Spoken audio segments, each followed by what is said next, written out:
Shalom Aleichem. Shalom Aleichem. Shalom Aleichem. Topic for today is the burning bush.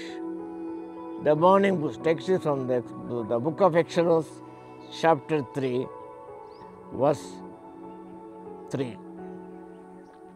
నిర్గమకాండం 3వ అధ్యాయము 2వ వచనం. ఒక పొద నడిమిన అగ్నిజ్వాలలో యెహోవా దూత అతను ప్రత్యక్షమాయెను. అతను చూచినప్పుడు అగ్ని వలన ఆ పొద మండుచుండెను కానీ పొద కాలిపోలేదు. హోరేబు పర్వతం దగ్గర మోషే కలిగిన అనుభవం. తన మామ అయిన ఇతరు ఒక మందను మేపుచుండగా ప్రభు యొక్క ప్రత్యక్షత ఆయనకు లభించింది. The burning conveys the nature of God. ఈ యొక్క మండుచున్న పొద దేవుని యొక్క స్వభావాన్ని వ్యక్తీకరిస్తుంది. Nature is omnipresence. God is everywhere at the same time. ప్రతి స్థలమందు అన్ని చోట్ల ప్రభు ఉన్నాడు. సర్వ వ్యాపకత్వము అంటారు. Omnipresence. ఇక్కడ పాత నిబంధన కాలంలో ancient Israel viewed God's presence as a consuming fire. ఇశ్రాయేలు ప్రజలు గమనించినప్పుడు దేవుడు దహించు అగ్ని అని వారు గ్రహించుకునేవారు.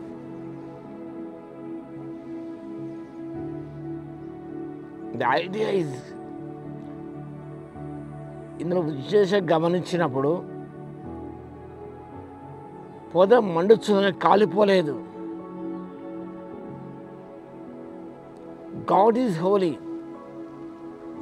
Anything unholy would be consumed and destroyed by God.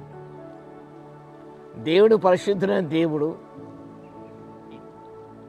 అపరిశుద్ధమైనది ప్రతిది కూడా ప్రభు దహించి వేసే దేవుడే ఉన్నాడు. ద్వితీయోపదేశ కాండము 4:24 వచనం, అందులో God is a consuming fire. మనుషులందరూ కూడా భయంకరులే, దుర్మార్గులు, చెడిపోయిన వారు. అబ్రహాం ఇస్సాకు తండ్రి, ఆయన డిసెండెంట్స్ గమనిస్తే, ఆయన వారసులు గమనించినప్పుడు they are not up to the mark, they are gone astray. అయినప్పుడు కూడా although bush highly flammable, the bush was not consumed by fire. అది మండుచుంది కానీ కాలిపోలేదు. The fire symbolizes God, the bush symbolizes Israel. Fire అగ్ని దేవుని సూచనగా ఉన్నది. మండుచున్న పొద ఇశ్రాయేలు జనాంగానికి, మానవత్వానికి, మానవుడికి గుర్తుగా ఉన్నది. దేవుడు వాగ్దానం చేశాడు, వారి మధ్య ఉంటానని. I promise to dwell among the people of Israel in a special way without consuming them. వారు నశింప చేయకుండా వారి మధ్య ఉండడానికి దేవుడు ఆశిస్తున్న దేవుడే ఉన్నాడు.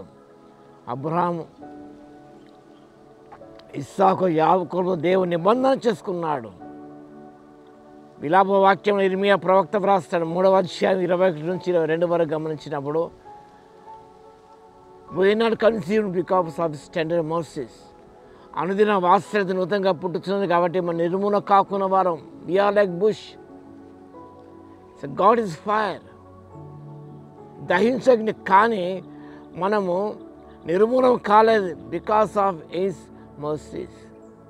ఆయన వాత్సల్యం నూతనంగా పుట్టుతుంది కాబట్టి మన నిర్మూలన కాలేదు, లయం కాలేదు. ఆయన ఇశ్రాయేలు ప్రజలు కూడా లయం కాలేదు, ఎందుకంటే దేవుడు వాగ్దానం చేశాడు కాబట్టి. మనం కూడా పరిశుద్ధంగా ఉండాలని, set apart from all uncleanness, and you must be a unique person in the sight of God. వాక్యం గమనించినప్పుడు దేవుడు నిజముగా మండుచున్న పొదలో మోషేకు దర్శనమిచ్చాడు.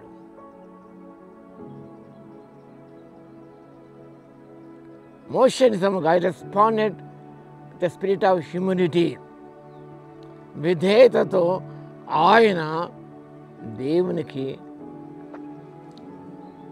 విధేయత చూపించాడు. తన ప్రజలను విడిపించాలి. దాని కొరకే మోషే జవాబుగా ఉన్నాడు. Moses is God's answer. You are God's answer for everything. దేవునికి నువ్వు ఒక జవాబుగా ఉన్నావు, ఒక ఉత్తరవాదిగా ఉన్నావు. సత్యాన్ని గమనించాలి. God speaks, there are no excuses. It is by the Lord of mercies we are not consumed, because you are an answer to God. కాబట్టి దేవుడు మనుషుల ప్రజల ద్వారా మోషేకు దర్శనమిచ్చి ఆయన ద్వారా తన ప్రజలకు విడుదల కలిగించాడు. నీవుగా మండుచున్న పొదగా ఉండాలి, పరిశుద్ధంగా పవిత్రంగా జీవించాలి, దేని విధేయత చూపించి దేవునికి ఒక జవాబై ఉన్నామని సత్యాన్ని జ్ఞాపకం చేసుకొని ముందుకు సాగిపోవడానికి పరిశుద్ధాత్మ దేవుని శక్తిని దయచును గాక. ఆమేన్. మహోన్నతుడా యేసయ్య, మీకు వందనాలు, స్తుతి స్తోత్రాలు తండ్రి. మీరు దహించే అగ్ని ఉన్నారు ప్రభువా. మేము ఒక పొద లాంటి వారము తండ్రి. మీరు పరిశుద్ధమైన దేవుడు కాబట్టి నాయన, సమస్త ప్రవర్తన పరిశుద్ధంగా జీవిస్తున్నాయినా మీకు మేము జవాబు అనే విషయాన్ని జ్ఞాపకం చేసుకొని, మీ ప్రశ్నలకు మేము జవాబు అనే విషయాన్ని జ్ఞాపకం చేసుకొని, ఇలాంటి ప్రభువా ఎక్స్క్యూజ్ చెప్పకుండానైనా విధేయత చూపించి తండ్రి, మీ సెలవిచ్చిన ప్రకారం ముందుకు సాగుటకు ఆత్మశక్తి భగనందుకు మీకే స్తుతి స్తోత్రాలు చెల్లించుకుంటూ యేసుక్రీస్తు పరిశుద్ధ నామములో ప్రార్థించి వేడుకొంచున్నాము తండ్రి. ఆమేన్. మన తండ్రి అయిన దేవుని యొక్క ప్రేమయు, మన ప్రభువును రక్షకుడైన యేసుక్రీస్తు యొక్క కృపయు, పరిశుద్ధాత్మన అన్యోన్య సహవాసం మనందరికీ, ప్రేమించు వారందరికీ సదాకాలము తోడై ఉండును గాక.